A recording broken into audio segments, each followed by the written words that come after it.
Žiauriai durna situacija. Aš čia viešoje stotelėje sėdžiu.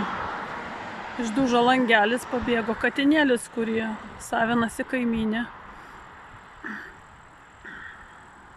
Kur sodyba va čia va netoliese, bet aš sodybos tai nefilmuoju, bet aš norėčiau kreiptis į jos brolį.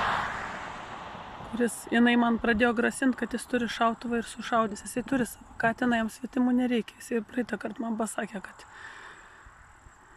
ne iš karto, bet pasakė, kad jinai priglobus mano katiną.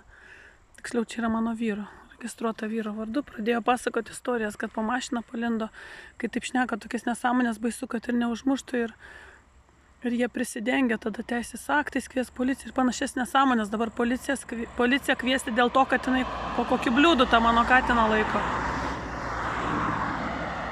Kaimynai patvirtino, nors nebiliai susišnekėjom, kad kieme matė 3. Tai aš mačiau 2, kai atėjau.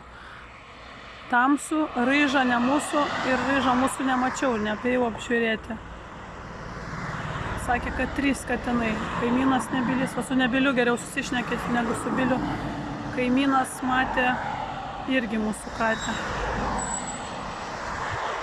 Aš norėčiau paprašyti, kad šitą paragintų